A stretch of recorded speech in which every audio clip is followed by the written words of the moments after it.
That afternoon, the desert wind burned like fire across the Arizona territory. The kind of heat that made a man's skin feel like leather stretched too tight over bone. The kind of heat that killed slowly, mercilessly, without ever announcing its intentions. Caleb Stone rode down from the foothills of the Rocky Mountains, a place that had been his sanctuary and his prison for 12 long years. He was a tall man, over 6 feet, with broad shoulders built from years of splitting wood and hauling traps. His hair, once dark brown, had gone gray at the temples. His eyes were the color of mountain stone, gray-blue and hard from seeing too much. He led a pack horse behind him that carried his traps, supplies, and the gear he needed for tracking the grizzly that had been raiding his territory. 12 years of silence, over a decade speaking only to wind and stone. All that time trying to forget faces that would never leave him alone. The grass beneath his horse's hooves was scorched and brittle, crackling like old parchment with every step. The sky hung dull and yellow above him, thick with dust that seemed to swallow the horizon whole before spitting it back out, distorted and shimmering. This was the borderland between white settlements and Apache territory, a place where blood had soaked into the earth so many times that even the mesquite trees seemed to grow twisted and angry, as if the land itself remembered every drop of violence it had witnessed. Caleb had been tracking a grizzly bear for 3 days. The beast had killed 2 of his traps up in the high country and left deep claw marks on the bark of trees near his cabin. Signs of territory, signs of challenge. A mountain man could not let such things go unanswered. So he had packed his gear, loaded his Sharps rifle, and followed the trail down through the Superstition Mountains, down into the valley where the air grew hotter and meaner with every mile descended. But it was not the bear that stopped him on that burning afternoon. It was the crows, too many of them, circling low over something he could not yet see, their black wings cutting lazy patterns against that sickly yellow sky. Their cries were not the usual calls of scavengers waiting patiently for a meal to finish dying. These sounds were different, urgent, frantic, almost like they were warning him to stay away, to turn his horse around and ride back up into the mountains where he belonged. Caleb pulled his horse to a stop and sat perfectly still in the saddle, listening. The wind carried nothing but silence and the distant echo of those black wings beating against dead air. He touched the Sharps rifle slung across his back, feeling its familiar weight. A habit born from years of living alone in places where danger wore many faces and rarely announced itself before striking. He had learned long ago that when the natural world tried to warn you, you listened, or you died. But something else pulled him forward. Something deeper than caution or common sense. Maybe it was curiosity. Maybe it was the mountain man's instinct to investigate anything unusual in his territory. Or maybe, just maybe, it was the ghost of the man he used to be before Sand Creek, reaching up through 12 years of silence to remind him that once upon a time, he had cared about more than just survival. He urged his horse forward with gentle pressure from his knees. What he saw next would shatter 12 years of carefully constructed isolation and set him on a path from which there would be no return. From a distance of perhaps 200 yards, he spotted an old cottonwood tree standing alone in the vast emptiness of the desert floor. It was a massive thing, gnarled and ancient, its trunk blackened as if it had witnessed too much death over too many years and could no longer hold any color of life within its bark. The tree stood like a judge presiding over an empty courtroom, like a monument erected to commemorate all the cruelty this land had ever known and would ever know again. Beneath its twisted branches, 2 bodies hung upside down. Long black hair dangled low, nearly touching the sand below. Blood dripped slowly from their heads, painting dark circles in the dust, spreading outward like obscene flowers blooming in Hell's Garden. The sight hit Caleb like a physical blow to his chest. His breath caught somewhere between his lungs and his throat. His hands tightened involuntarily on the leather reins until his knuckles went white beneath the sun-darkened skin. He had seen many terrible things in his 40 years of life. He had seen men gutted by knives and left to die slowly. He had seen women and children shot down while running for their lives. He had seen things at Sand Creek that still woke him, screaming in the night 12 years later, his blankets soaked with sweat and his heart hammering like it was trying to escape his chest. But this casual cruelty, this public display of hatred, This declaration that some lives mattered so little they could be hung like animal carcasses and left to rot in the sun. This was something different, something that reached past all the walls he had built around his heart and grabbed hold of something he thought had died at Sand Creek. A wooden sign swayed in the hot wind, hanging from the same branch that supported those two broken bodies. Words had been burned into the wood with a branding iron or red-hot poker, the letters scorched deep and black and permanent. The message screamed across the desert with all the subtlety of a gunshot. Savages shall not be forgiven. Caleb stopped his horse 50 feet from the tree. The silence pressed in around him like something physical, like invisible hands pushing against his ears and his chest and his throat. The only sounds were the crows circling above and the soft creak of rope stretching under weight it was never meant to hold for long. His eyes moved from the sign to the two girls hanging there. They were young, too young. One of them looked to be barely out of childhood, maybe 19 or 20 years old. The older one stood nearly as tall as a man, perhaps 5 feet 8 inches, with strong shoulders and corded arms that spoke of a lifetime carrying water and grinding corn. Her face was angular, high cheekbones marked with traditional tattoos, and her eyes were the color of obsidian.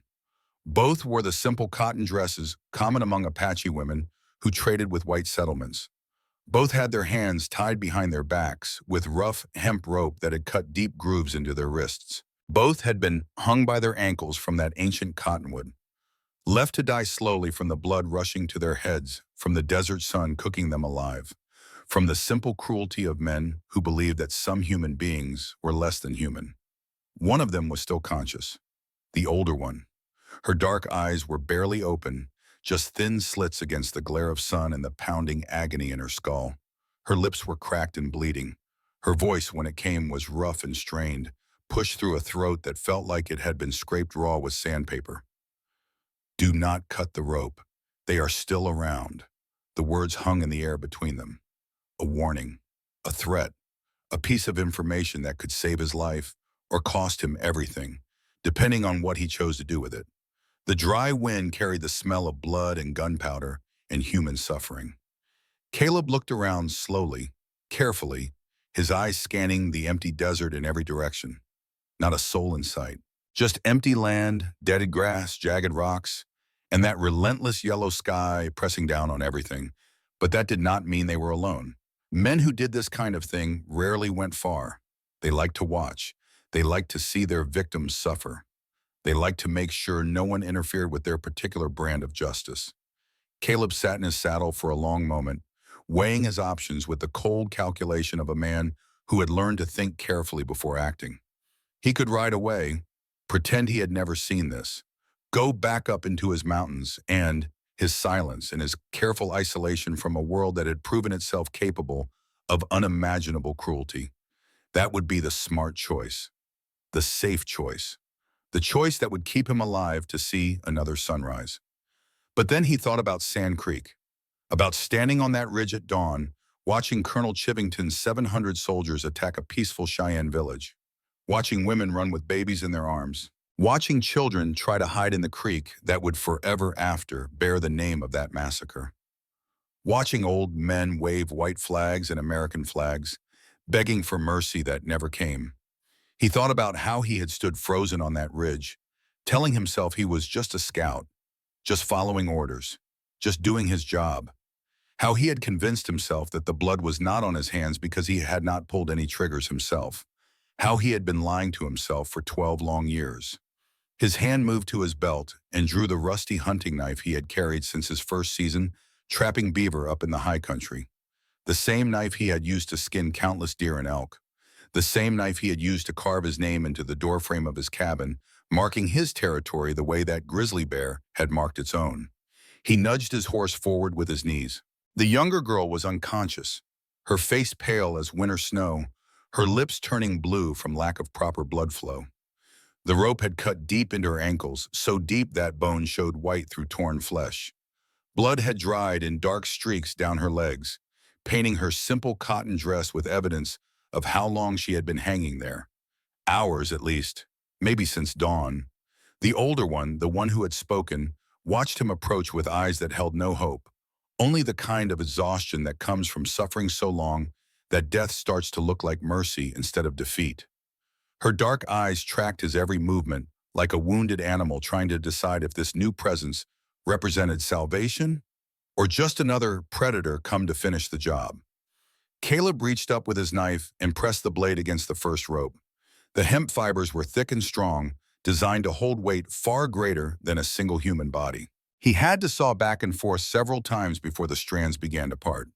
The heavy thud of a body hitting the ground tightened something deep in his chest, a knot that had been there since Sand Creek. A knot made of guilt and shame and all the things he should have done but did not do. All the lives he might have saved if he had been brave enough to say no, to refuse orders, to stand up for what he knew in his bones was wrong. He moved to the second rope and cut it with quick, efficient strokes born from years of field dressing game in the wilderness. The other body fell, hitting the sand with a sound that seemed too soft for what it represented. Blood from her head wound seeped fresh and red into the pale sand, spreading outward like accusation. The two Apache girls gasped for air like drowning swimmers is finally breaking the surface. Their bodies trembled and shook under the harsh sunlight that showed no mercy to anyone, white or red, innocent or guilty. The desert did not care about the color of a person's skin. The desert only cared about whether you were strong enough to survive it. Caleb knelt down in the sand beside them. The heat radiating up from the ground was intense enough to burn through the knees of his canvas pants. He placed one hand gently on the shoulder of the older girl, feeling her body flinch at his touch before relaxing slightly when no blow followed. His voice, when it came out, was softer than he expected. Rough from years of speaking only to wind and trees and the occasional trading post owner who came up into the mountains looking to buy furs. But soft underneath that roughness, gentle in a way he had almost forgotten how to be. It is all right now. No one is going to hang you again. Above them, the ancient cottonwood swayed in the wind, its blackened branches creaking like old bones grinding against each other. And in that moment, standing beneath that tree of death and cruelty, cutting those ropes and speaking those words, Caleb Stone made a choice. The West had shown him its ugliest face at Sand Creek, and he had turned away. But now, 12 years later, on this burning afternoon in the Arizona desert, he chose to turn back and face it.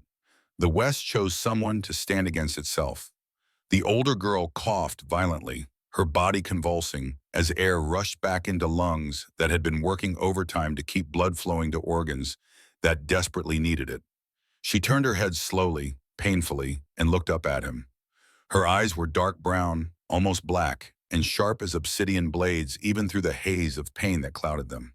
She studied his face with an intensity that made him uncomfortable, looking at his weathered skin, tanned dark from years under mountain sun, looking at his worn buckskin clothing, more Apache or Ute in style than white man fashion, looking at the long scar that ran from his left eyebrow down across his cheek, a souvenir from a winter fight with a mountain lion that had decided his cabin would make a good den. "Who are you?" Her voice was hoarse, scraped raw but firm underneath. A warrior's voice even now, even after everything. Caleb wiped blood from her neck with the edge of his shirt, his movements careful and deliberate. "My name is Caleb Stone. I live north of here, up in the Rocky Mountains. I have a cabin near the headwaters of the Verde River." She said nothing for a long moment, just continued to stare at him as if trying to determine whether he was real or some kind of fever dream brought on by hours of hanging upside down under the desert sun. Her eyes searched his face for something. Truth, maybe, or lies. Or just some explanation for why a white man would risk his life to save two Apache women in a territory where such an act would mark him as a traitor to his own kind. Finally, she spoke again. Her words came slowly, carefully chosen. "You should not have stopped." Caleb gave a faint smile, sad and heavy with the weight of 12 years of regret. I know, they both fell silent. Only the hot wind crackling through dead grass and their labored breathing filled the space between them. He took an old cloth from his saddlebag, dampened it slightly with water from his canteen, and gently wiped more blood from her neck and face. The rope burns were deep, purple and raw and angry looking. She would carry these scars forever. Physical reminders of what had been done to her, of what white men were capable of doing when they believed their victims were less than human. The younger one stirred beside them. Her eyes fluttered open, unfocused and filled with fear and confusion. She tried to speak, but only managed a weak moan that sounded more animal than human. Her lips moved soundlessly, trying to form words her brain could not quite grasp. Caleb moved to her quickly, his mountain man instincts taking over. He checked her pulse at her throat. It was faint but steady, the rhythm slightly irregular but strong enough to suggest she would survive if she got water and rest soon. Her pupils were dilated unevenly, suggesting a concussion or worse. Blood had pooled in her head for hours. The damage might be permanent. She needs water. And her rest and proper medical attention if we can get it. We cannot stay here. The older girl pushed herself up onto her elbows, her face contorting with pain, as movement sent fresh agonies shooting through her abused body. Every muscle screamed in protest.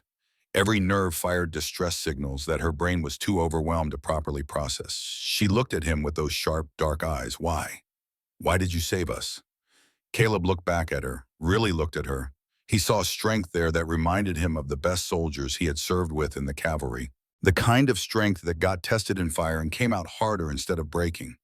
The kind of strength that took everything the world could throw at it and refused to stop standing back up. He saw something else too.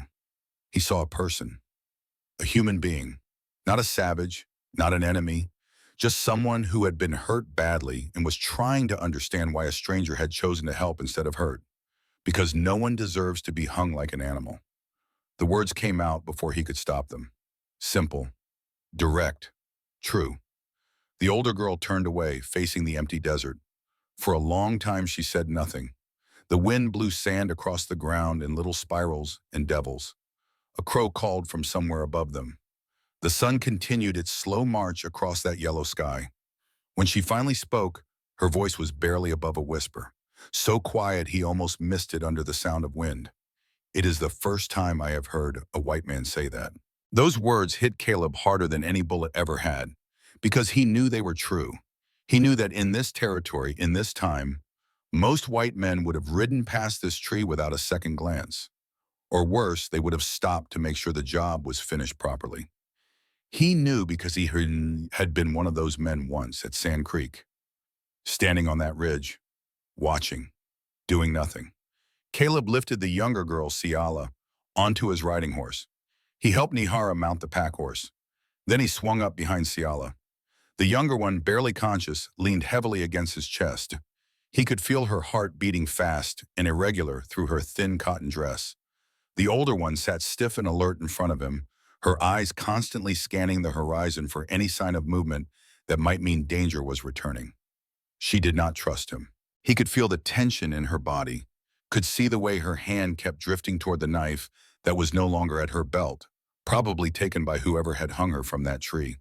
She was a warrior, trained from childhood to be suspicious of everyone who was not family or tribe, and she had just been given fresh proof that her suspicions were well-founded. He could not blame her for the wariness. Trust had to be earned, especially from people who had been given every reason not to trust. They rode off through the land scorched with fire and stone, heading north toward the Superstition Mountains, where Caleb knew there were places to hide, places where even the cavalry feared to go.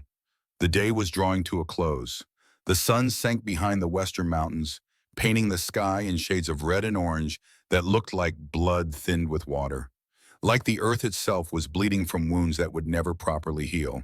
He did not know whether he was saving these women or dragging them deeper into death. The men who had hung them would not give up easily. They would search. They would hunt.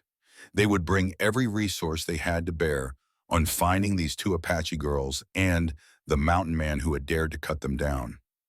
All Caleb knew for certain was that leaving them behind in the desert would be no different than killing two more souls. And he had done enough of that already.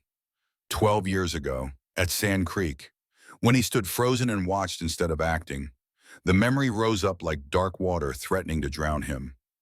He had been 28 years old then, a scout for the 3rd Colorado Cavalry under Colonel John Chivington. His job had been to track Indian villages, to report their locations, to make the work of soldiers easier. He had been good at his job, too good. He had led the cavalry straight to Sand Creek, where Black Kettle's village of Cheyenne and Arapaho had camped under a white flag and an American flag, under promises of protection from the territorial government. He had been on a ridge overlooking the village when the attack came at dawn. 700 soldiers charging into a camp of maybe 500 people, most of them women, children, and old men. The warriors were out hunting. The chiefs had believed they were safe. They had been promised peace. Caleb had watched women run with babies in their arms, watched soldiers shoot them down, watched children try to hide in the creek, only to be dragged out and killed, watched old men wave flags and beg for mercy that never came, watched soldiers do things to bodies afterward that he still could not speak about out loud without tasting bile in the back of his throat. He had done nothing. He had stood on that ridge with his rifle across his knees and watched it happen, telling himself he was just a scout, just following orders, just doing his job. The blood was not on his hands because he had not personally killed anyone. But he knew better. Deep down, in a place he tried to keep locked away, he knew that silence in the face of evil was its own kind of evil. That watching atrocity happen and doing nothing to stop it made you complicit in that atrocity. That was the day part of Caleb Stone died. The day he stopped being able to look at himself in reflections without feeling sick. The day he rode away from the cavalry, away from civilization, away from everyone and everything, up into the Rocky Mountains where no one could ask him questions and no one could see the guilt carved into his face like words carved into stone. For over a decade he had lived alone, hunting, trapping, speaking to almost no one, building a cabin in a place so remote that traders only visited twice a year. He told himself it was penance for Sand Creek. He told himself he was paying for his cowardice by removing himself from the world of men. But he knew it was really just hiding, just running away from what he had done and what he had failed to do. Now, riding through the desert with 2 dying Apache women on his horse, Caleb realized something. Maybe this was his chance. Maybe after 12 years of hiding, 12 years of silence, 12 years of cowardice, he finally had an opportunity to do what he should have done at Sand Creek. Stand up, cut the rope, say no, refuse to let cruelty win without a fight. He did not know if it would be enough. He did not know if one act of courage could balance 12 years of cowardice. He did not know if saving 2 lives could somehow make up for all the lives he had failed to save at Sand Creek. But he had to try, because if he rode away from this tree the same way he had walked away from Sand Creek, then he was lost forever. Then there was no hope of redemption, no possibility of becoming something better than the man who had stood frozen on that ridge while women and children died below.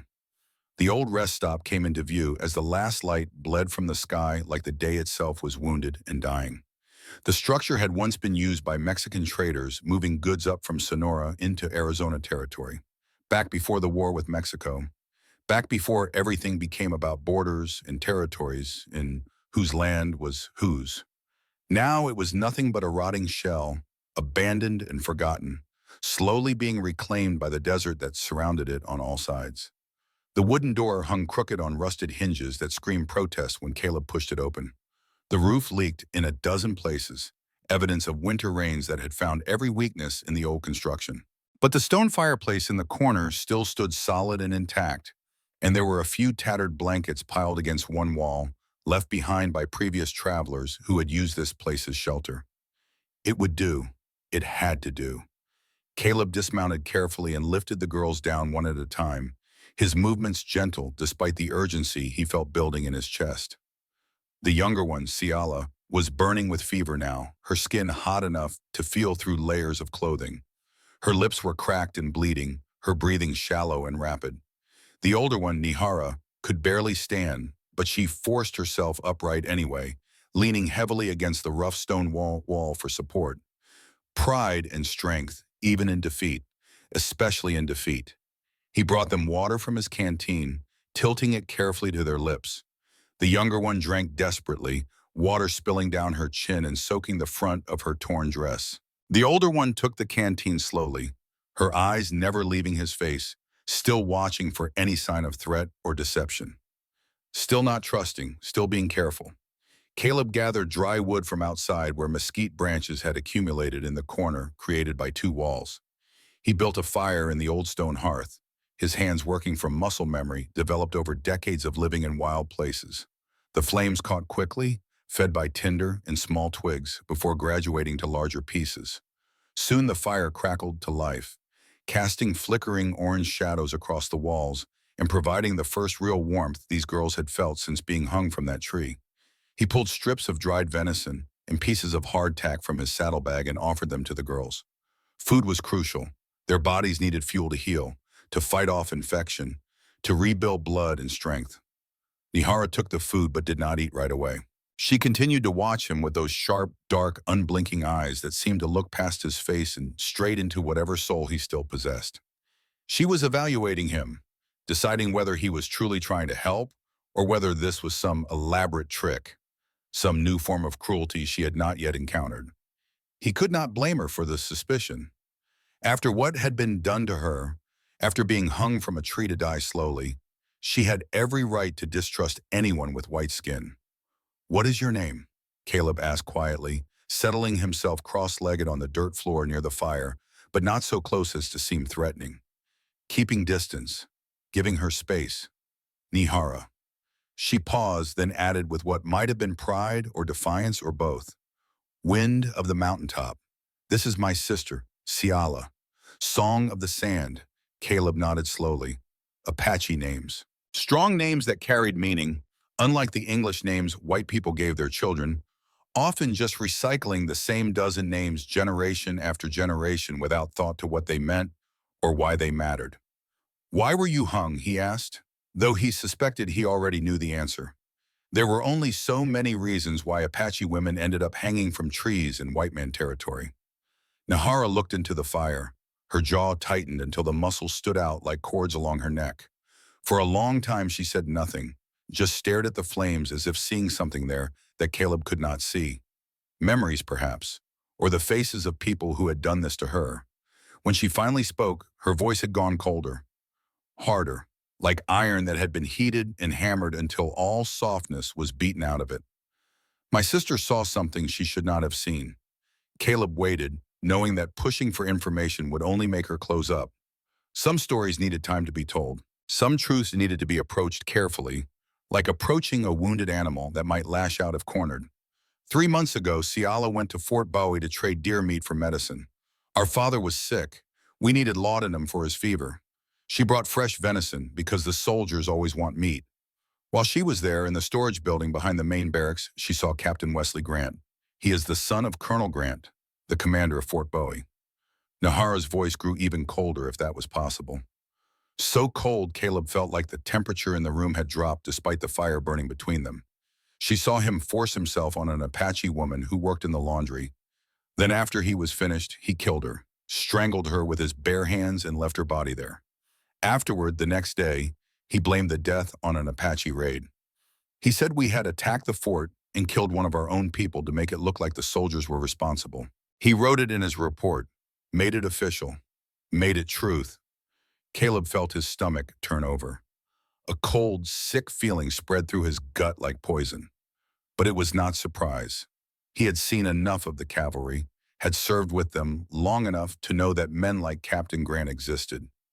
Men who wore uniforms and carried themselves with authority and called themselves soldiers, but were really just predators who had found a position that let them act out their worst impulses without consequences.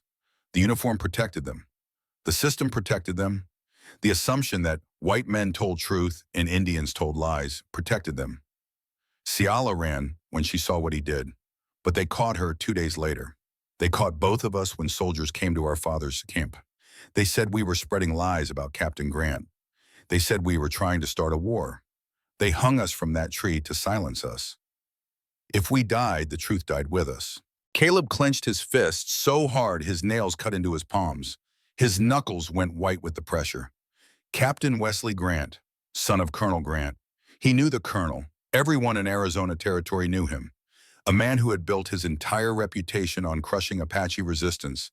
A man whose reports were filled with accounts of glorious victories over savage hostiles. A man who had never lost a battle, if you believe the newspapers. A man who wrote whatever needed to be written to make himself look good and make his enemies look evil.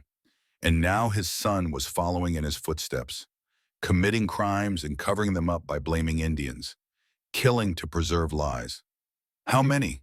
Caleb asked, his voice rough. How many people want you dead? Nihara met his gaze directly. Her eyes held no fear now, only anger and grief and a kind of cold calculation. It is not death they want. It is silence. My sister saw something she should not have seen. Captain Grant cannot afford for anyone to know what he did. If word gets out, if people start asking questions, his father's reputation might be damaged. The colonel might lose his command. So they need us gone, erased, as if we never existed. She paused, her voice cracking just slightly, the first sign of vulnerability she had shown. 2 soldiers are dead because of the commander's son. They were at the fort. They might have seen something or heard something. Now they are also gone, killed during an Apache raid that never happened. Captain Grant is bearing all the evidence, and we are part of that evidence.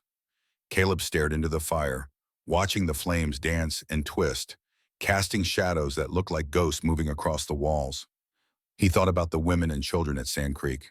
He thought about how Colonel Chevington had written reports afterward calling it a glorious victory, describing the deaths of innocents as necessary casualties in the fight against savage hostiles.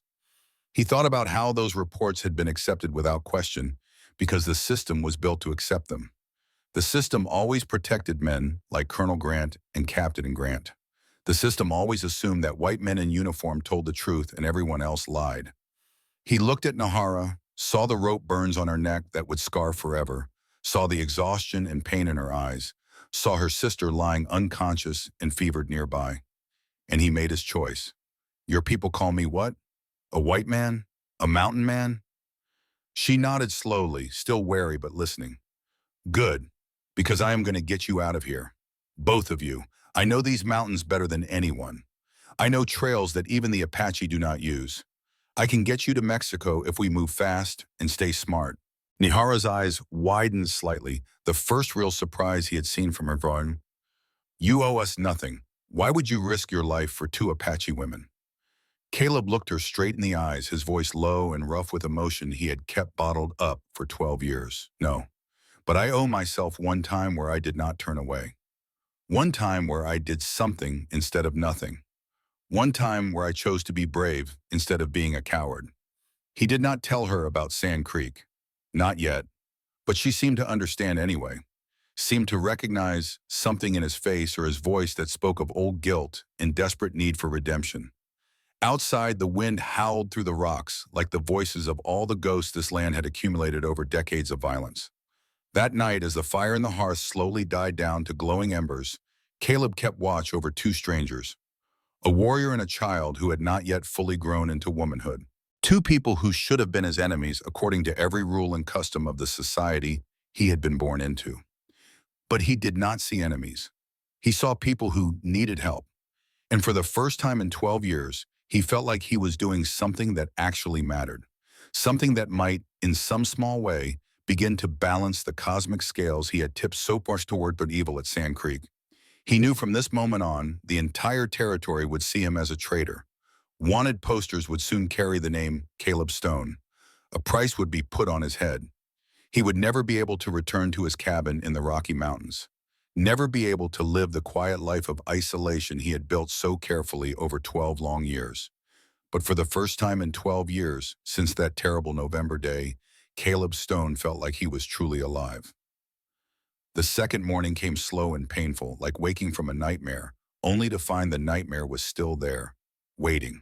The desert sun climbed over the eastern ridges, turning the sky from black to gray to burning gold. Inside the cave, Caleb stirred first, his body stiff from sleeping on cold stone. He checked on Sayala. The fever had broken sometime during the night, but she was still weak, her breathing shallow. Nihara slept sitting up against the cave wall, her hand resting on the knife at her belt, even in sleep. A warrior's habit, never fully let your guard down. Caleb stepped outside into the morning light. The rain had stopped, leaving the desert air clean and sharp. He scanned the horizon, looking for any sign of movement. Dust, riders, anything that meant danger was close. Nothing yet. But that did not mean they were safe. Captain Grant and his men would be searching. They would fan out across the territory, checking every canyon, every water source, every place where fugitives might hide. It was only a matter of time before they picked up the trail again. Caleb went back inside. Nihara was awake now, her dark eyes watching him. We need to move. The rain bought us time, but not much. She nodded and moved to wake Ciala gently. The younger girl's eyes fluttered open, unfocused and confused for a moment before memory returned. Fear flickered across her face. It is all right, Nihara's voice was soft but firm. We are safe.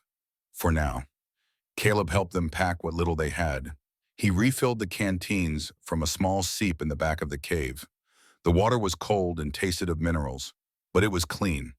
He checked his ammunition. 12 rounds for the Sharps rifle, 6 rounds in his Colt revolver, plus 12 more in his belt. Not much if they ran into serious trouble. They mounted the horses and rode out into the morning. Caleb led them south, always south, toward the distant line of mountains that marked the border with Mexico. The Superstition Mountains rose before them, jagged and forbidding. These mountains had a reputation. Prospectors went in looking for gold and never came out. Apache war parties used the canyons to disappear when the cavalry got too close. It was a place where the land itself seemed hostile to human life, perfect for hiding. They rode in silence for hours. The sun climbed higher, turning the desert into a furnace. Heat shimmered off the rocks, making the distant mountains waver like a mirage. Caleb kept them moving at a steady pace, not too fast to tire the horses, not too slow to make them easy targets. Around midday, they stopped at a dry creek bed where a few scraggly mesquite trees provided thin shade. Caleb helped Ciala down from the horse. She was stronger today, able to stand on her own, but still pale and unsteady. Nihara stood watch while Caleb shared out dried meat and hardtack. The food was tough and tasteless, but it was fuel. That was all that mattered now. How far to the border? Nihara asked. 3 days. Maybe 4 if we have to go around patrols. And you think we can make it? Caleb looked at her. Her face was hard, but he could see the exhaustion beneath. The rope burns on her neck were angry and red. She had been through hell, and there was more hell to come. I think we do not have a choice, she nodded slowly. Then we keep going. They remounted and continued south. The landscape changed as they moved deeper into the Superstitions. The open desert gave way to steep canyons and narrow passes. Rock walls rose hundreds of feet on either side, casting deep shadows even at noon. This was better. The soldiers would have a harder time finding them here, but it also meant fewer escape routes if they were cornered. As afternoon bled into evening, Caleb began looking for a place to camp. They needed rest. The horses needed rest, and Ciala needed more time to recover her strength. He found a small box canyon with a spring trickling from the rocks. There was enough grass for the horses and enough shelter to hide a small fire. They would camp here for the night. While Nihara tended to Ciala, Caleb climbed up the canyon wall to a high point where he could see back the way they had come. He sat there as the sun set, watching the desert turn from gold to red to purple, looking for dust clouds, listening for the sound of hooves. Nothing. Maybe they had lost the soldiers in the rain. Maybe Captain Grant had given up and gone back to Fort Bowie. Or maybe they were just being careful, waiting for the right moment to strike. Caleb did not believe in luck. He had seen too many good men die from bad luck to trust it. So he stayed vigilant, his hand never far from his rifle.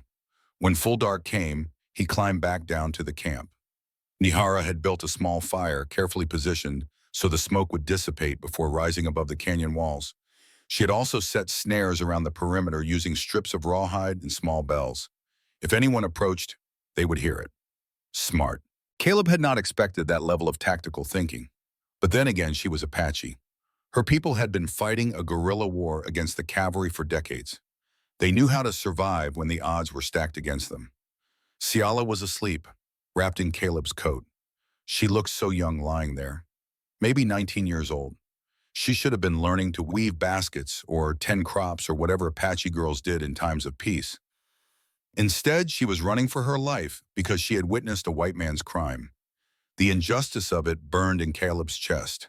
He sat down across the fire from Nihara. For a while, neither of them spoke. The fire crackled softly. Somewhere in the distance, a coyote howled. Finally, Nihara broke the silence. Why did you leave the cavalry? Caleb stared into the flames. He had not talked about Sand Creek in 12 years. He had tried to bury it, to forget it, to pretend it never happened. But it always came back, in dreams, in moments of silence. in the faces of every Apache or Cheyenne or Arapaho he passed. I told you I was at Sand Creek. She waited, her dark eyes steady on his face. Caleb took a breath. It was November 1864. We were camped outside a Cheyenne village on Sand Creek in Colorado Territory. The chiefs there had been promised safety. They had agreed to peace terms with the territorial government. They flew an American flag over their camp to show they were friendly. He paused, the memories flooding back, sharp and painful. Colonel Chivington ordered the attack at dawn. 700 soldiers against maybe 500 Cheyenne, most of them women, children, and old men. The warriors were out hunting. Nihara's expression did not change, but her hands tightened slightly. I was a scout. My job was to find the villages for the cavalry. I had led them there. When the shooting started, I was on a ridge overlooking the camp. I saw everything. What did you see? Caleb closed his eyes. Saw it all again. The women running with babies in their arms, the soldiers shooting them down, children trying to hide in the creek, only to be dragged out and killed. Old men waving white flags, begging for mercy, getting bullets in return. I saw soldiers mutilate bodies. I saw them take scalps. I saw them do things I cannot speak out loud. He opened his eyes and looked at Nihara, and I did nothing. I stood on that ridge and watched it happen. I told myself I was just a scout. I told myself I was following orders. I told myself it was not my fault. But it was. I could have refused to lead them there. I could have warned the village. I could have done something. Instead, I watched. And when it was over, I rode away. Nihara was silent for a long time.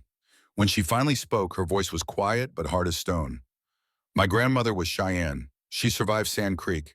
She told me about it when I was young. She said the creek ran red for 3 days. She said the soldiers made necklaces from the bodies. Caleb nodded slowly. I know.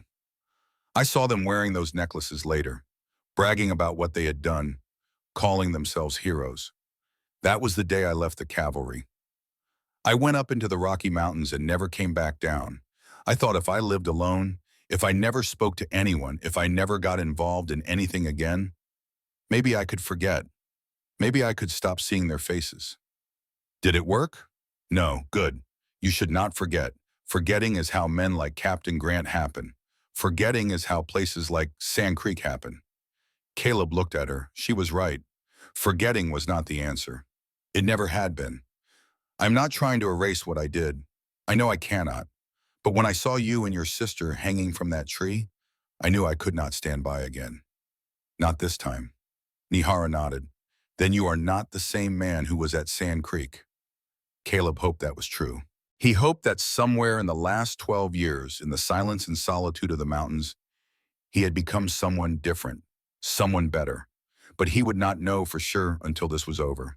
They sat in silence for a while longer. The fire burned low. Above them, stars filled the sky, so many that they seemed to bleed together into rivers of light. Tomorrow we cross the high pass, Caleb said. After that, it is 2 days to the Rio Grande. Once we cross that river, we are in Mexico. The cavalry cannot follow us there. And if they catch us before then we fight. Nihara smiled slightly. It was the first time he had seen her smile. It made her look younger, less like a warrior and more like a woman who had been forced to become one. Good, I am tired of running. They took turns keeping watch through the night. Caleb took the first shift, sitting at the mouth of the canyon with his rifle across his knees. The desert night was cold, the temperature dropping 40 degrees once the sun went down. His breath misted in the air. He thought about what Nihara had said, about not being the same man. He wanted to believe it. He wanted to believe that saving these two women could somehow balance the scales. But he knew life did not work that way. There was no cosmic ledger where good deeds canceled out bad ones. All he could do was try to be better today than he was yesterday. And tomorrow, try again. The stars wheeled overhead, slowly, patiently. They had been there long before Sand Creek and would be there long after everyone involved was dust. When Nihara came to relieve him, Caleb lay down near the fire and closed his eyes. Sleep came hard, filled with dreams of hanging bodies and rivers running red. The third day began with a warning. As they were saddling the horses, preparing to move out, one of Nihara's bells rang. Just once. A soft tinkling sound. Everyone froze. Caleb grabbed his rifle and moved to the edge of the canyon, peering out. At first, he saw nothing. Then, at the far end of the valley below, he spotted them. Riders, 8 of them, moving in a line, searching methodically. Sunlight glinted off their blue uniforms and polished brass buttons. Cavalry. Caleb pulled back and rejoined the others. We have company. 8 riders, maybe a mile out. They are searching the canyons. Nihara's face went hard. Captain Grant? Caleb nodded. Most likely. They must have picked up our trails somehow. Maybe one of the horses left prints the rain did not wash away. Can we go around them? Not without being seen. The valley is too open. If we try to run, they will spot us and run us down. Sayala's eyes widened with fear. What do we do? Caleb thought fast. There was a narrow pass at the back of this canyon. It led up and over the ridge to another valley on the far side. The climb would be steep and dangerous, especially for the horses. But it was their only chance. We go up. Follow me. Stay quiet and stay close. He led them to the back of the canyon where the walls rose nearly vertical. There was a crack in the rock face, barely wide enough for a horse to squeeze through. Caleb had spotted it the night before while scouting. It looked impossible, but he had seen mountain goats use paths like this. If they could do it, horses could too. Maybe. He dismounted and led his horse by the reins, testing each step carefully. The path was loose rock and scree, treacherous underfoot. One wrong step and they would slide back down, or worse, over the edge into a deadly fall. Behind him, Nihara followed with Sayala. The younger girl was terrified, clinging to the horse with both hands, but she kept moving, kept climbing, trusting that Caleb knew what he was doing. The climb took an hour. By the time they reached the top of the ridge, all of them were exhausted and the horses were lathered with sweat, but they had made it. Caleb looked back down. The soldiers were just entering the canyon below. They would find the campsite, see the tracks leading to the back wall, and realize their quarry had escaped up the cliff. But by then, Caleb and the sisters would be long gone. They descended the other side of the ridge into a new valley. This one was narrower, hemmed in by steep walls on both sides. A dry riverbed ran down the center, winding between boulders the size of houses. They followed the riverbed south, the horses picking their way carefully over the uneven ground. The sun climbed higher, turning the canyon into an oven. Sweat soaked through their clothes. Thirst became a constant ache. Around noon, they found a small seep where water trickled from a crack in the rock. They stopped to refill canteens and let the horses drink. The water was warm and tasted of alkali, but it was wet. That was enough. While they rested, Caleb climbed a boulder to scout ahead. From the top, he could see for miles. The valley continued south, eventually opening onto a wide plain. Beyond that, hazy in the distance, was a dark line that might have been trees. The Rio Grande. They were close now. One more day of hard riding, and they would reach the river. Once across, they would be in Mexico. Free. But between here and there was a lot of open ground. Ground where they would be visible for miles. He climbed back down and shared his findings. We need to push hard. If we can reach the river by tomorrow night, we have a chance. And if the soldiers catch up before then? Nihar asked. Caleb checked his rifle. Then we make our stand. They rode through the afternoon and into the evening, stopping only when the horses could go no further. They made a cold camp that night, no fire, eating dried meat and drinking tepid water. No one spoke much. They were all too tired, too focused on survival. Caleb took the first watch again. He sat on a rock outcropping, watching the back trail. The moon rose nearly full, painting the desert in shades of silver and black. He heard them before he saw them. The faint sound of hooves on stone, carried on the night wind. He looked back the way they had come and saw them. Torches, moving slowly but steadily toward them. The soldiers had found their trail again. Caleb woke the others. We need to go. Now. In the darkness? Scylla asked, her voice trembling. No choice. They are maybe 2 hours behind us. If we wait for dawn, they will catch us. They saddled up and rode out into the moonlit desert. It was dangerous riding at night. The horses could not see well, and one misstep could mean a broken leg. But staying put meant capture, and capture meant death. They pushed south as fast as they dared. The moon provided just enough light to see the trail ahead. Behind them, the torches grew steadily closer. The fourth day began with gunfire. The first shot came just as the sky was turning gray in the east. The bullet whined past Caleb's head and smacked into a rock beside the trail. He looked back and saw them. The soldiers had closed to within a quarter mile, close enough to take shots. "Ride!" Caleb shouted. They kicked the horses into a gallop. The animals were exhausted, running on fear and adrenaline now. More shots rang out, the reports echoing off the canyon walls. A bullet struck the ground near Nihara's horse. The animal shied, nearly throwing her. She fought to control it, urging it forward with her knees. Ciala clung to Caleb's back, her face pressed against his coat. She was crying, terrified, but she did not scream. That took courage. A different kind of courage than facing an enemy with a weapon in your hand. The courage to stay quiet when every instinct screamed at you to panic. They burst out of the canyon onto open ground. The plain stretched before them, flat and featureless. And there, maybe 3 miles ahead, was a dark line of green. The Rio Grande. Trees. Willows and cottonwoods growing along the riverbank. Water. The border. Safety. So close. But the soldiers were closing fast.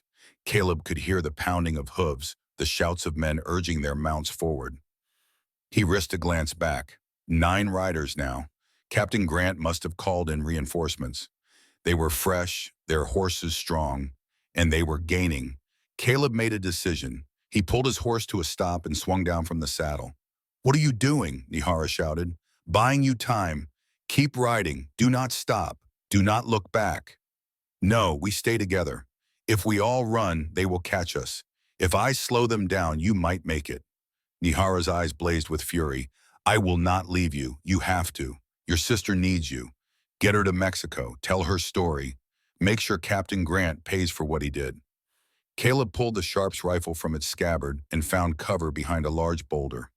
He loaded a round into the chamber and settled the rifle against his shoulder. 400 yards. A long shot, but he had made longer. "Go!" he shouted. Nihara hesitated one more second, conflict warring on her face. Then she nodded once and kicked her horse forward. Sila looked back at Caleb, her face streaked with tears. "Thank you," she called out. Then they were gone, racing toward the river. Caleb took a breath, let it out slowly, and sighted down the barrel. The lead rider came into focus. Blue uniform, polished brass, a young face, maybe 25 years old. Just following orders. Just doing his job. Just like Caleb had been at Sand Creek. He squeezed the trigger. The rifle roared, slamming back against his shoulder. The soldier jerked and fell from his horse, hitting the ground hard. The other riders scattered, taking cover. Good. That bought a few more seconds. Caleb reloaded and fired again. Missed. The bullet kicked up dust between 2 horses. He reloaded and fired a third time. Another miss, but close enough to make them cautious. Then a voice rang out across the desert. Sharp, arrogant, young. "Caleb Stone, give up now and you will get a fair trial. Keep fighting and we will hang you next to those savages." "Captain Wesley Grant." Caleb did not answer. He just reloaded and waited. The soldiers were dismounting now, spreading out, using their horses for cover. They would try to flank him, come at him from 2 sides. He had maybe 10 minutes before they got into position. He looked toward the river. Nihara and Ciala were small figures now, halfway across the plain. They might make it, if he could hold the soldiers here long enough. Worth it. A bullet smacked into the boulder inches from his face. Rock chips stung his cheek. He ducked back, then popped up and fired. One of the soldiers cried out, clutching his leg. 7 left. More gunfire. A volley this time. Bullets ricocheted off the rocks around him. One tugged at his sleeve. Another grazed his shoulder, burning like a brand. He reloaded, fired. Reloaded, fired. The Sharps clicked empty. He dropped it and drew his Colt revolver. 6 rounds in the cylinder. Not enough. The soldiers were closing in. He could hear them shouting to each other, coordinating their attack. Any second now they would rush him all at once. He thought about Sand Creek, about all the people he had failed to save, about the 12 years he had spent running from that failure. At least this time he had tried. At least this time he had stood up. That had to count for something. A shadow fell across him. He looked up, expecting to see soldiers. Instead, he saw Nahara. She was on foot, her horse gone. In her hands was a rifle she must have taken from one of the fallen soldiers. Her face was set in hard lines, her eyes blazing. "What are you doing?" Caleb shouted. "I told you to run! And I told you we do not leave our own behind." She dropped beside him and started firing at the soldiers. Her shots were quick and accurate. Another soldier went down. "Where is Ciala?" "Safe. She is at the river. I came back for you." "You are insane." "Yes," Nahara smiled grimly. "So are you." They fought side by side, two people who should have been enemies, now bound together by something stronger than blood or tribe or nation. Bound by choice, by the decision to stand against cruelty, no matter the cost.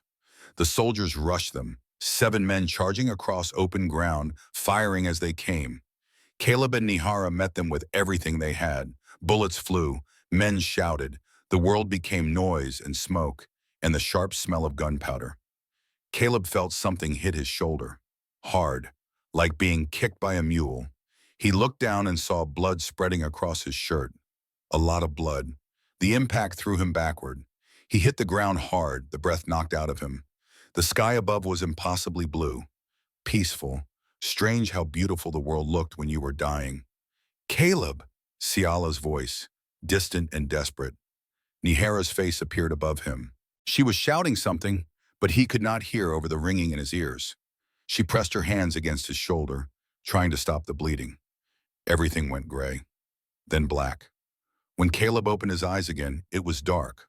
Or maybe he was blind, he could not tell. Everything hurt. His shoulder felt like it was on fire. He tried to move and pain exploded through him. A hand pressed him back down. "Do not move.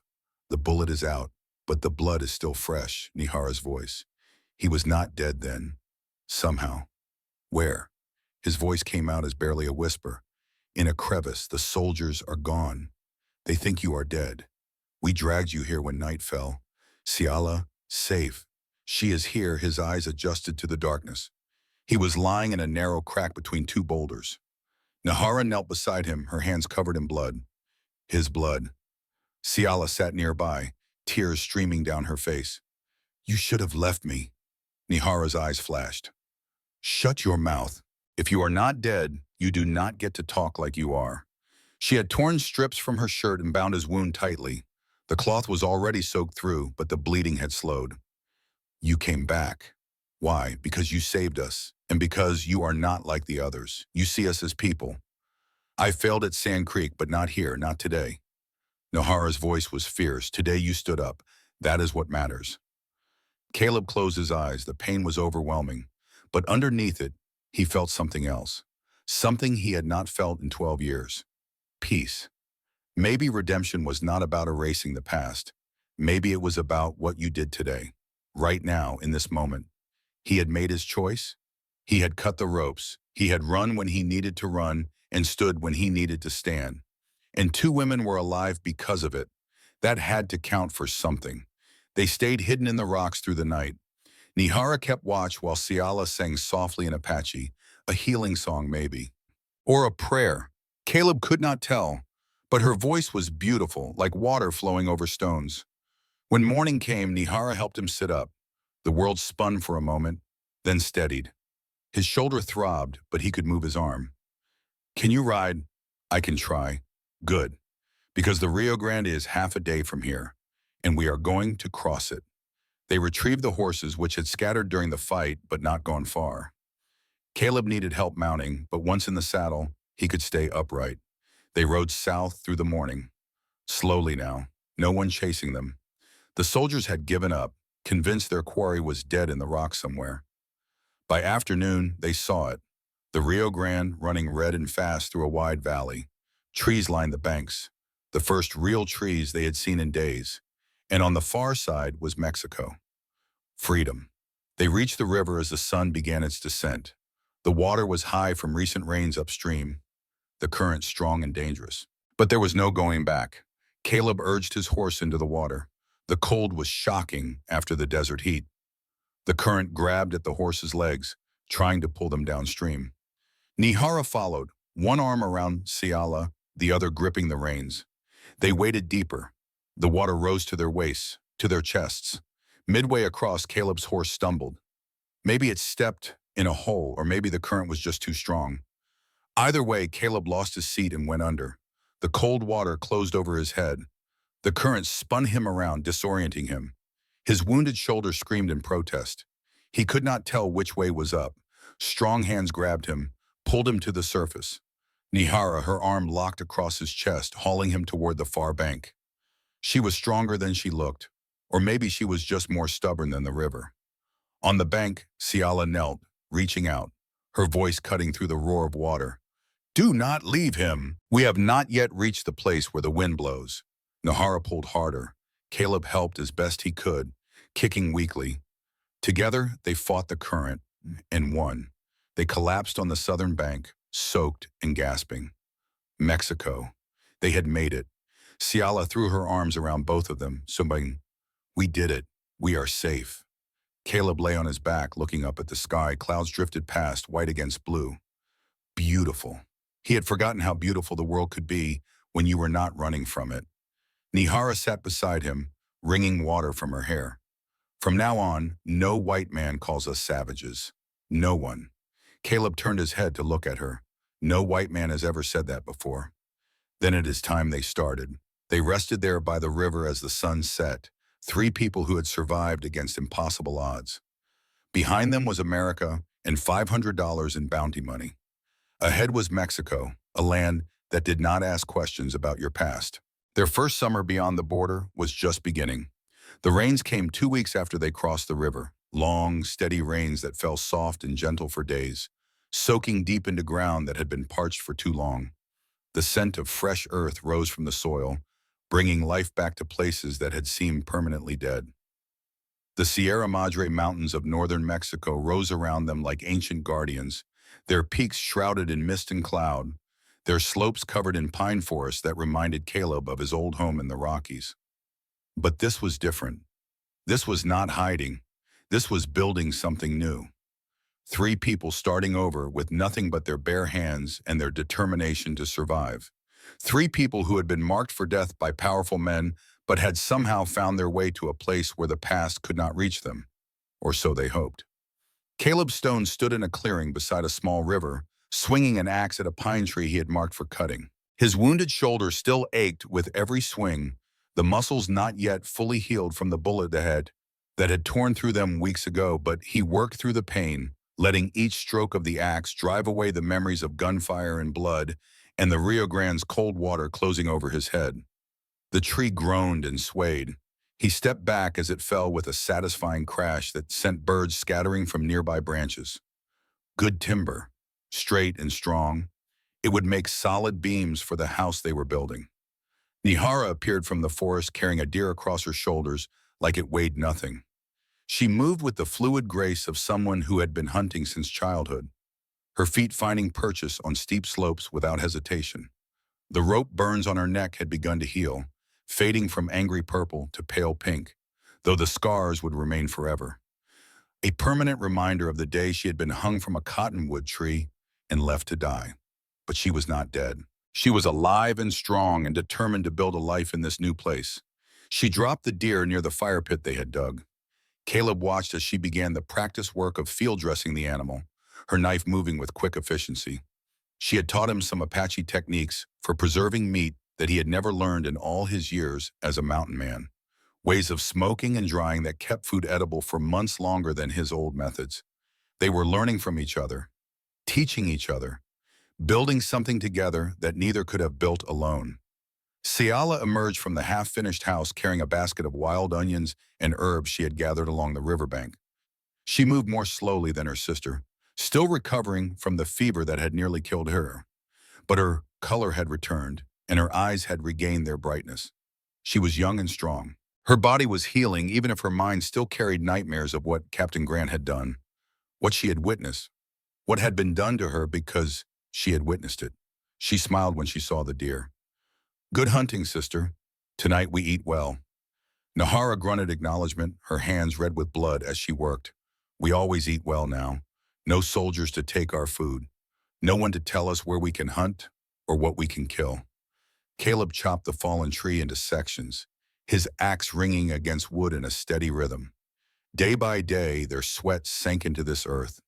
Day by day, the house took shape.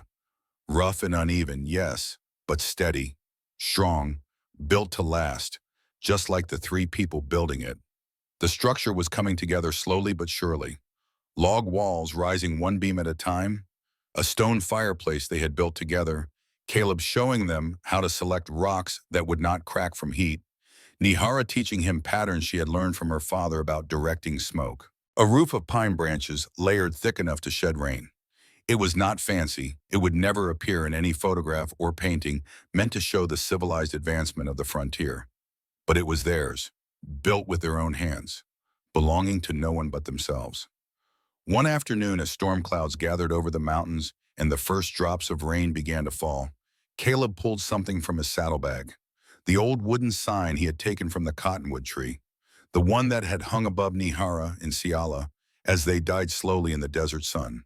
He had carried it all this way without fully understanding why. Some instinct had told him to bring it, some sense that they were not finished with this piece of wood and its burned words. Savages shall not be forgiven. The letters were still visible, charred deep into the grain by whoever had made this declaration of hatred. Caleb stared at the sign for a long moment, feeling the weight of everything those words represented. All the cruelty, all the assumptions about whose lives mattered and whose did not. All the casual evil that men committed when they believed their victims were less than human. He walked to the front wall of the house and hung the sign there. But he hung it upside down, inverting it so the words read backward and wrong, turning the message on its head. Nihara came to stand beside him, wiping deer blood from her hands onto a cloth. She looked at the sign, then at Caleb, her dark eyes questioning. Why hang that? Why keep a reminder of what they did to us? Caleb stepped back and looked at the inverted sign. So the wind can do what people never could. So time and weather can erase those words. So eventually, even this piece of hatred will fade away to nothing. Nihara was silent for a moment, considering. Then she nodded slowly. I understand, we do not forget, but we also do not let it define us. From that day forward, the sign hung there on the wall, exposed to sun and rain and the constant wind that blew down from the mountains. The burned words began to fade, slowly at first, then faster as seasons passed. The wood weathered and grayed. The charred letters became less distinct, harder to read, until they were just pale streaks against silver wood. Like the sky itself was correcting the earth's mistake. Like nature was rejecting the cruelty that humans had carved into it. The house grew larger as summer turned to autumn. They added a second room, then a third, built a small barn for the horses, cleared ground for planting, dug irrigation channels from the river to water crops, laid in stores of smoked meat and preserved vegetables for the coming winter. They worked together in a rhythm that felt natural, almost instinctive. Caleb brought skills learned from years of mountain living. Nihara contributed knowledge passed down through generations of Apache survival. Sila added her own talents for growing things, for finding medicinal plants, for seeing potential where others saw only wilderness. 3 different backgrounds, 3 different sets of knowledge. But when combined, they created something stronger than any of them could have managed alone. As autumn progressed and the leaves on the cottonwoods along the river turned gold, they began to see other people passing by.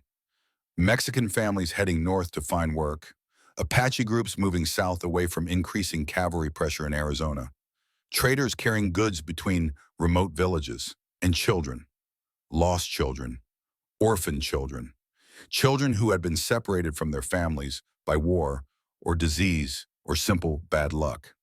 The first child who came to them was a boy, maybe 8 years old, with skin the color of desert sand and eyes that had seen too much for someone so young. He appeared at their door one evening as the sun was setting, wearing rags and carrying nothing. He did not speak at first, just stood there, looking up at them with desperate hope that they would not turn him away. Siala brought him inside without hesitation, fed him, gave him a blanket, asked no questions about where he came from or why he was alone. Some things did not need to be spoken aloud. The scars on his back told the story well enough. The boy stayed. Within a week, he was helping with chores, learning to care for the horses, following Caleb around and absorbing every lesson about surviving in the wilderness. He smiled sometimes now, Not often, but sometimes. That felt like victory. A month later, two more children arrived. Sisters, maybe 5 and 7 years old, with the dark hair and features of Apache or maybe Yaqui. They had been wandering for days, surviving on berries and creek water. Their parents had died of fever. They had nowhere else to go. Nihara took them in as naturally as breathing, made space, found clothes that fit, taught them how to weave baskets from river reeds, showed them which plants could be eaten and which would make you sick, gave them the kind of fierce protection that only someone who had survived terrible things herself could give. By winter, there were 6 children living in the house beside the river, 6 young souls who had been cast adrift by a world that did not care whether they lived or died. 6 lives that would have been lost if not for 3 people who had decided that mercy mattered more than survival. The house expanded again to accommodate everyone. More rooms, more beds, a larger common area where they could all gather around the fire on cold nights. The barn grew too, housing not just horses now, but also chickens, a few goats, a milk cow they had traded for with a passing Mexican rancher. It was becoming a homestead, a community, a place where the broken pieces of different lives could come together and form something whole. One early spring morning, a Mexican trader stopped at their door. He was an old man with gray in his beard and a pack horse loaded with goods. He asked for water for his animals and himself. Caleb invited him to stay for a meal. Over plates of venison stew and corn cakes that Shala had learned to make from a Yaqui woman who had passed through months earlier, the trader shared news from the north, from Arizona territory, from the world they had left behind. His words came slowly at first, uncertain whether this news would be welcome or not. But then he spoke plainly, sensing that these people needed to hear truth rather than comfortable lies. Commander Grant and his son, Captain Wesley Grant, have been arrested by the territorial government. The charges are serious: murder of civilians, embezzlement of military rations, selling government supplies to private merchants, falsifying reports, treason. The trader paused, watching their reactions carefully. The investigation began when a soldier came forward, one of the men who had served under Captain Grant. He could not live with what he had seen anymore. He told authorities about the women, about the Apache woman in the laundry who had been killed, about other incidents that had been covered up and blamed on Indian raids. Caleb set down his spoon, his hands suddenly unsteady. After all this time, after everything, justice was finally being done. Not the justice he had wanted, which would have involved facing Captain Grant personally, but justice nonetheless. "What will happen to them?" Nahara asked quietly. The trader shrugged. "Trial, prison probably. Maybe hanging if they are found guilty of murder." The territorial governor is taking it very seriously. Too many questions have been raised, too many lies uncovered. They cannot sweep this under the rug anymore. The news spread along the border like the first kind wind of the season, carried by traders and travelers and people who understood that sometimes the truth found its way out no matter how deeply it had been buried. That sometimes, even in a world that seemed to favor the powerful and cruel, the scales tipped toward justice. After hearing the news, Caleb simply bowed his head. His voice when he spoke was low and rough with emotion he did not try to hide. "The wind has done its part." Ciala stood on the porch, clutching her skirt in both hands. Tears fell down her face, and she did not know if they came from joy or sorrow, or some complicated mixture of both. Tears for justice delayed but finally arriving. Tears for all the people who had not lived long enough to see this day. Tears for her own survival when so many others had not survived. Nihara said nothing for a long time. She sat very still, staring at the mountains in the distance, processing information that changed everything and nothing at the same time. Captain Grant being arrested did not bring back the woman she had seen murdered, did not erase the rope burns on her neck, did not undo the trauma Sala carried, but it meant something. It had to mean something. When she finally spoke, her voice was barely above a whisper. "No revenge is needed. Mother Earth has chosen her way." That evening, they went back to their work. Caleb framed a new doorway they had planned for the expanding house. Nihara wove cords from horsehair to tie down sections of the roof that had come loose during recent storms. Ciala baked the season's first corn cakes, filling the house with warmth and the smell of food that meant safety and home. Smoke curled from the stone chimney they had built together.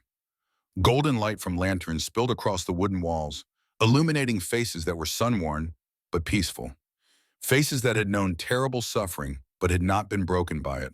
As the sun set over the mountains, painting the sky in shades of orange and purple and red, the upside-down sign trembled in the evening breeze. The words that had once been so clear, so angry, so permanent, were now barely visible.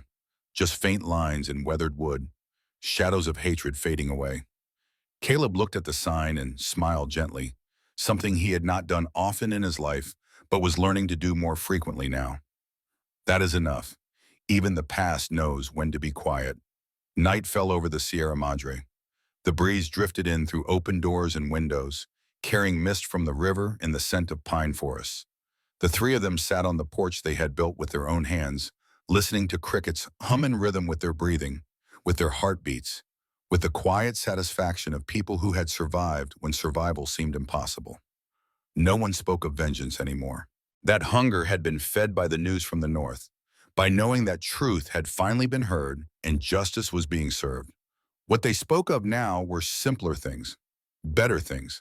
The cradle Nihara was building for a baby that one of the children would have someday.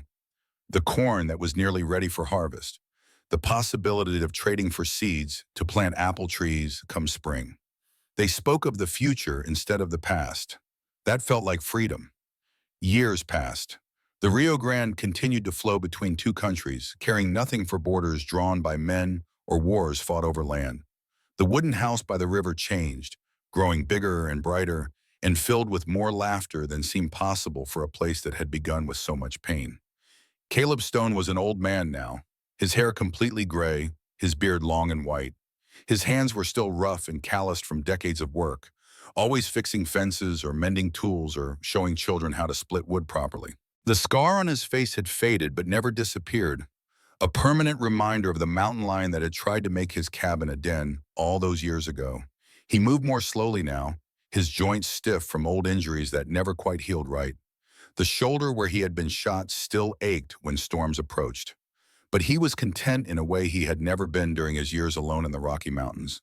Content in a way he thought he would never be after Sand Creek. Nahara was strong and quiet as ever, though silver threads now ran through her black hair. She still tended the horses with the same care she had always shown, still taught the children how to shoot a bow, how to track game, how to read signs in the forest that would tell you if danger was near or if water was close.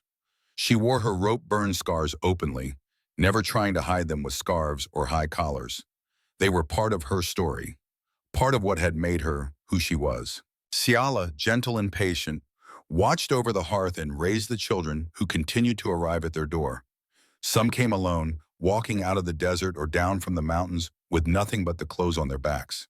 Some came with traders or missionaries who had heard about the house by the river where no child was ever turned away. Some came carried by parents who were dying and needed to know their children would be safe before they let go of life. All of them were welcomed. All of them were fed and clothed and given a place to sleep. All of them were taught skills they would need to survive in a hard world. But more than that, they were given something that many of them had never known before.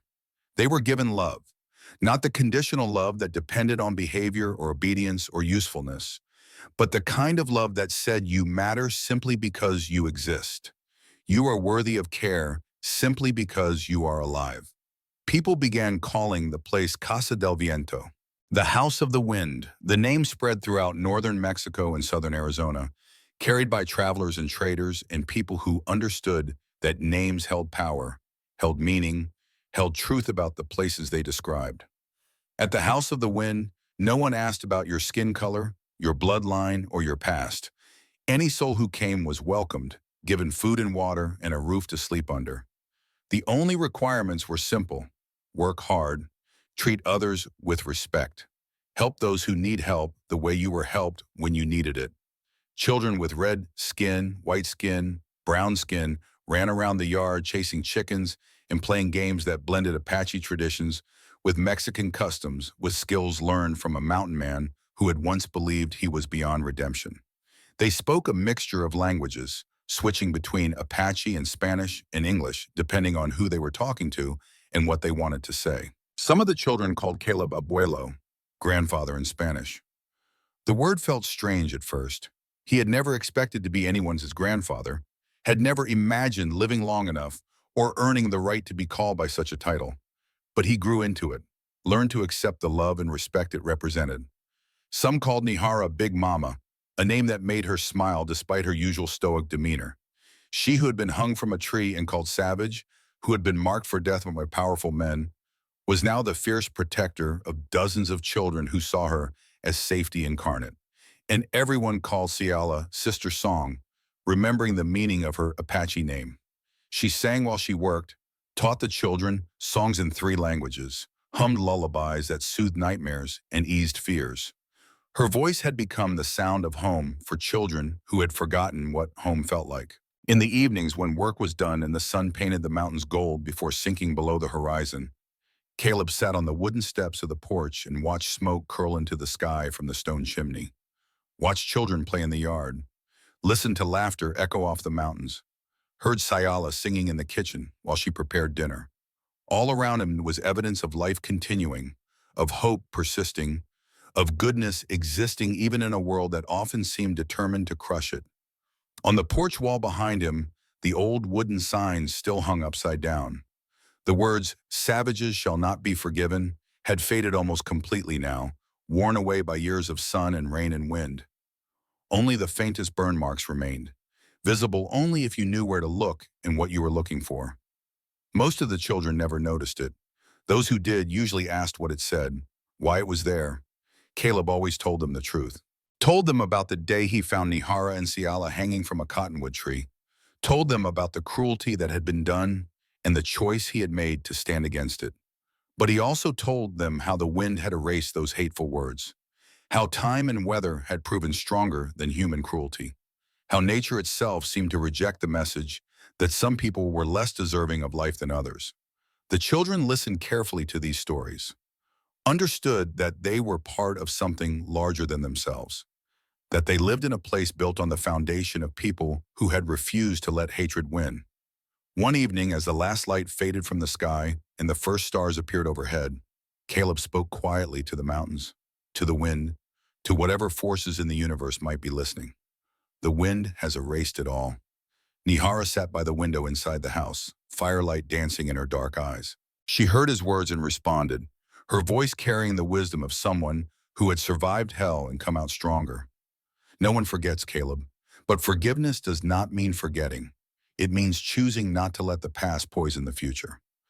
Caleb nodded slowly, understanding the distinction.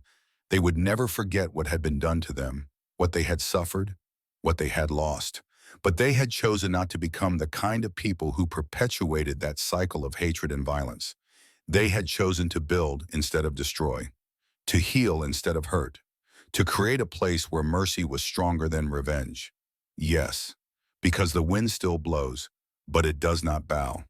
When full night came, Ciala gathered the children around the fireplace and sang lullabies in Apache. Her voice was soft and beautiful, filling the house with sounds that spoke of home and safety and love. The children listened with wide eyes, some already drifting towards sleep, others holding on to every word as if the songs themselves were protection against the darkness outside. The wind comes from the mountains. It passes through blood and ash. The wind does not kneel because it carries those who have fallen. Nihara stood by the door, listening to her sister's voice drift into the night air. She remembered the night they had been hung from the cottonwood tree, remembered the scent of blood and the cries of crows and the wooden sign declaring them unworthy of forgiveness, remembered the quiet mountain man who had cut the ropes and changed the course of 3 lives forever.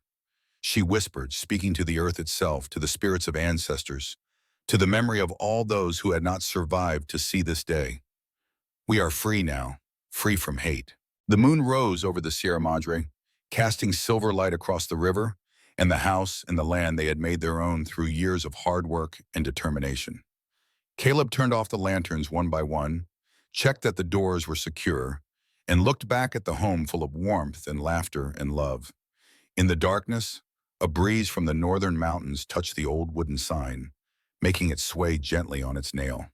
The sign that had once carried such hatred, such cruelty, such absolute certainty that some lives mattered less than others. Now it was just weathered wood, its message erased by time and wind, and the stubborn refusal of three people to let that message define their future. In a land once soaked in vengeance and blood, there now stood a place where the wind sang of kindness, where mercy was stronger than revenge, where justice came not from guns, but from the simple act of refusing to perpetuate cycles of hatred. And those who were once hung from a tree, left to die in the desert sun, were now teaching children how to plant seeds, how to forgive while not forgetting, how to lift their faces toward the sun, even when the world tried to push them down into darkness. Caleb Stone, the mountain man who had spent 12 years hiding from his own guilt, had finally found something worth more than isolation. He had found redemption not through grand gestures or heroic battles, but through the daily choice to be kind, to help, to stand up when others would have walked away.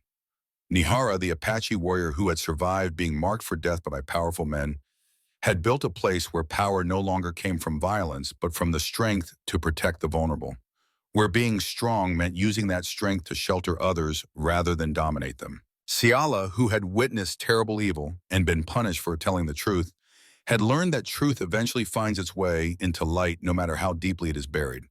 That speaking truth, even when it costs everything, matters more than staying silent to stay safe. Together they had created something that should not have been possible. A place where white and red and brown children played together without thinking about the differences that the adult world insisted mattered so much. A place where the divisions that had seemed so absolute, so permanent, so necessary to maintain order, dissolved like morning mist when exposed to the simple truth that all people deserve kindness.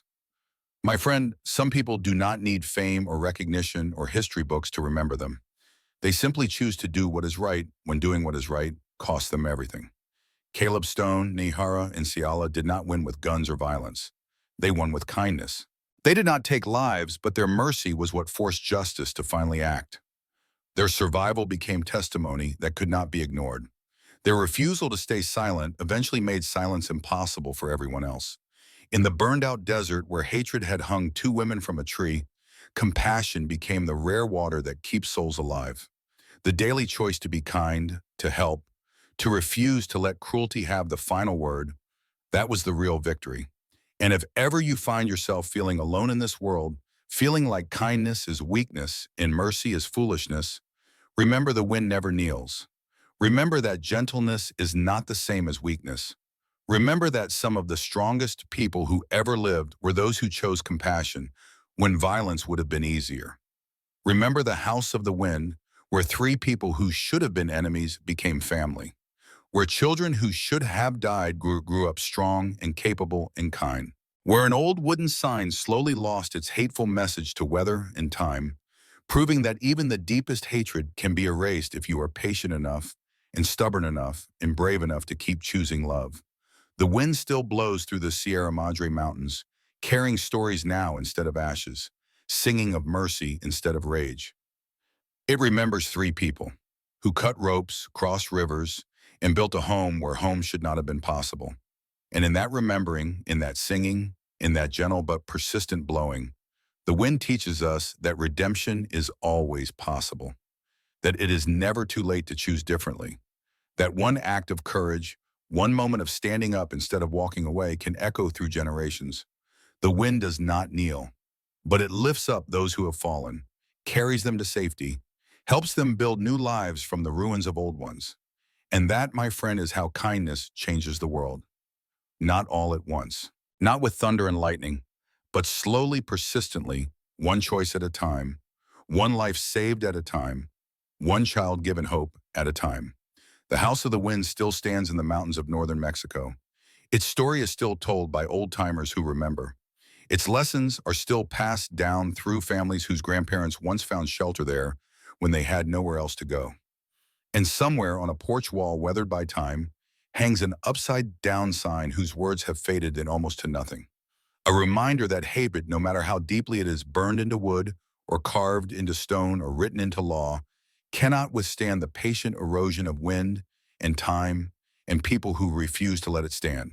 Nature knows when to be gentle and when to blow with force, how to wear down mountains and carry seeds to new places. Some battles are won not through violence, but through patient insistence that another way is possible. Three people learn to listen, learn to trust, learn to become persistent and patient, impossible to stop once they set their course. And the wind, in return, carried their story across deserts and mountains and rivers, carried it to the ears of people who needed to hear that redemption is real, that mercy is powerful, that kindness, in the end, is the force that truly changes the world. Thank you for walking this journey with me, my friend, for listening to a story about people who chose to be brave when being brave meant everything, for understanding that the greatest victories are often the quietest ones, for believing that even in the darkest times, even in the cruelest places, the wind still blows and carries hope to those who need it most. May you find your own wind to follow. May you find your own ropes to cut. May you find your own chance to stand up when others would walk away. And may you always remember that the wind does not kneel, but it lifts up those who have fallen, carrying them safely home.